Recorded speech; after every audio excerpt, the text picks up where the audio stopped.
All right, what's going on, guys? So we've had the Saab 3 days, I believe. We've already found out a bunch more about the car, and honestly, guys, we're learning that this car has turned out to be a really good deal. It appeared to be a good deal whenever we bought it, but the last 3 days have just really shown us that we did good. There's a lot of little funny issues with the car, and the previous owner, you can tell they took the easy way out. Whenever something broke in this car, they literally just tried to fix it the easiest and cheapest way possible, and it's very obvious and a lot, and just looking at some of the repairs they did.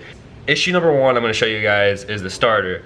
So on the Saab, at some point the starter motor went out. So they replaced it themselves, or someone, previous owner got somebody to replace it. I don't know the story on it, but they replaced it, and luckily they installed it correctly. As you guys can see, the starter motor is new. It's right there, if I zoom in on that. For some reason, they messed up the wiring, so you guys can also see that ghetto connection right there. If I can zoom in on that, the yellow wire. So basically what would happen is, I'd say 80% of the time you try and start the car. Let me show you guys. So if you try to start the car, it's in the on position right now. You turn it one more, it's supposed to start. Nothing, right? Lights are on, everything, but the starter is just not getting power. And this usually is the case. Sometimes it works, sometimes it doesn't. Well, actually most of the time it doesn't. So what they did is they went ahead and put in this push button.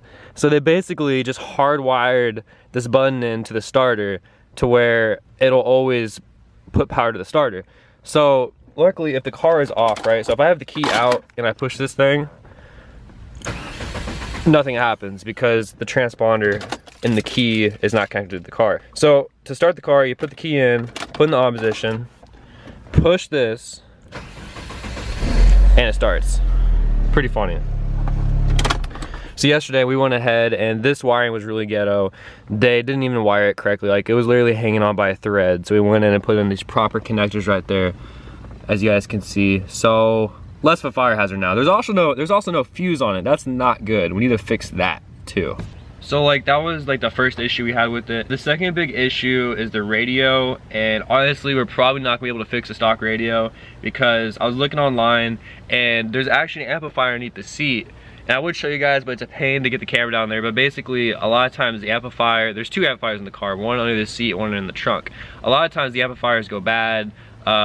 More than often it's the one underneath the driver's seat, and a lot of times people just take the amps out and they'll basically just do this ghetto mod to where they just loop 2 wires together, and which bypasses the amp.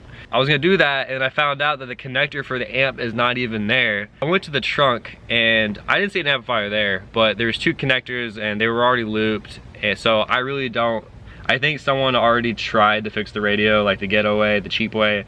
So I really don't see us saving that. Maybe in the future we can do a custom radio install. I think that'd be pretty sweet. Because right now, literally, we're just using this little Sony speaker. So, I mean, honestly, headphones are better for music. But so that's issue number 2 is the radio. Issue number 3 is the AC. Now the AC does work, kind of.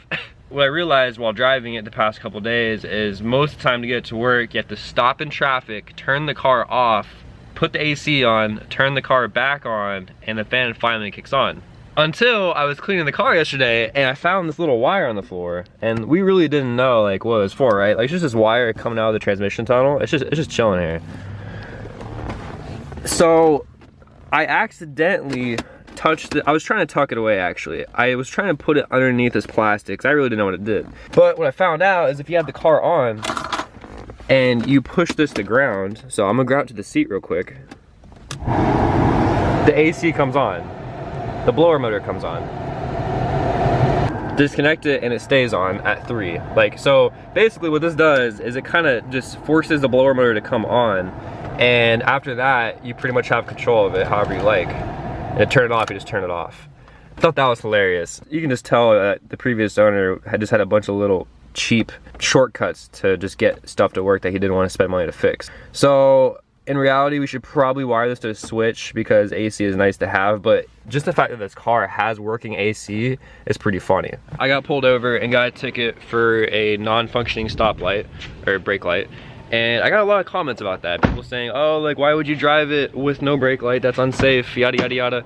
And I guess we didn't get it in the original video, but we did check the brake lights whenever we bought the car, and they were both functioning. They were both working just fine. So they went out as we were driving. And after I got that ticket, I checked it out, and let me just show you guys what's going on here. The issue here, there's two problems. Issue number one is something's wrong with like the Saab brake circuit. So the previous owner decided to run a wire from, I believe that's the positive. Run a wire from the positive on the left side to the right side, which still worked. So the right side brake light powers the left side, which is kind of ghetto, but that's how they did it. And I need to like redo that connection. And the second issue we have is this black wire, which I believe is the ground wire. And if I can focus on that, as you guys can see, it's just like very frayed in there. Need to fix that. But one of these connectors is clearly busted. Yeah, that's bad. So since we can't really repair that connector too easily, what we're gonna do is just take that black wire and solder it directly to the second trace, because that's where the connector leads to. So we're literally just gonna run the wire right there and solder it directly to it. And it's gonna look a little bit ghetto, but I mean, they already have it ghetto rigged, so should work. As long as I have brake lights, you know, that's the main thing. Don't need another $200 ticket. Sucks.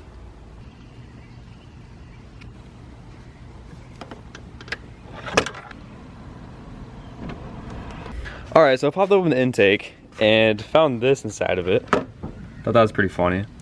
But more importantly, I realized this intake came off way too easily. So I started looking farther down, and as you guys can see, the intake wasn't even tight on the turbo. Like, it was just chilling there. So massive air leak for sure, and that's probably why it has all the idling issues it does. It looks like it got melted or something. That's what it looks like. So definitely need to fix that. Looks like they try to replace it with some cheap AutoZone coupling that's not long enough or something like that. So yeah, that's next on the list.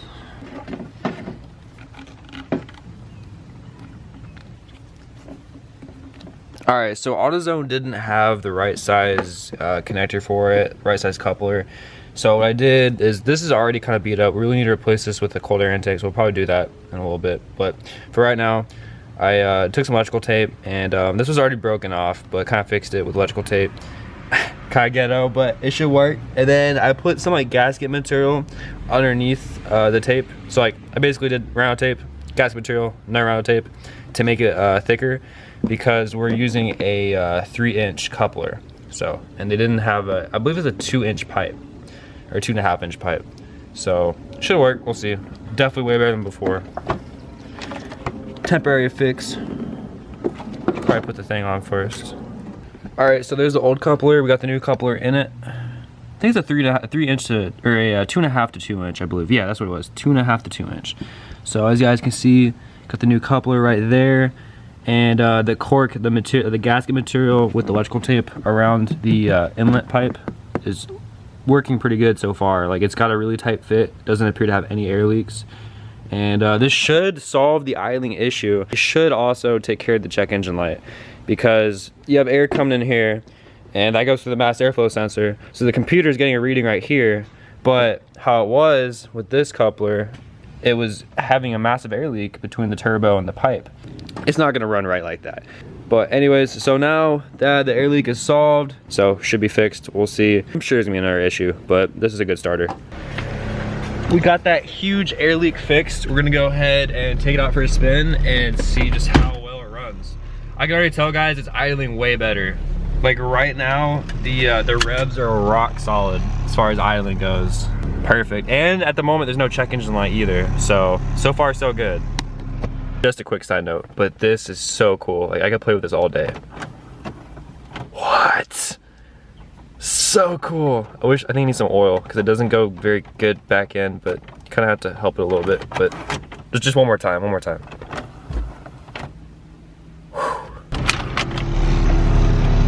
We're gonna go ahead and do a quick pull. First pull with the turbo inlet intake, whatever the hell you want to call it, not leaking. Not leaking. All right, here we go.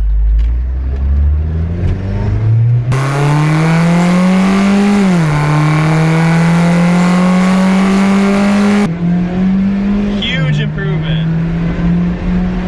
It just keeps pulling and pulling. Holy crap. And let off. Wow. It's just funny to me that something that simple can make that big of a difference. And there's like, still, there's no check engine light on either. I bet it might even pass inspection now. All right, go ahead and get a shot. Go ahead and do another pull right here. Oh, Maserati. All right, here we go.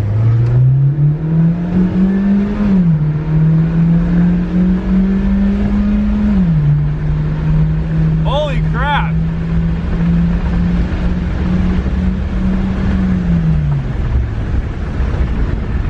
Gosh dang. All right guys, that's it for this episode. This you crazy mother.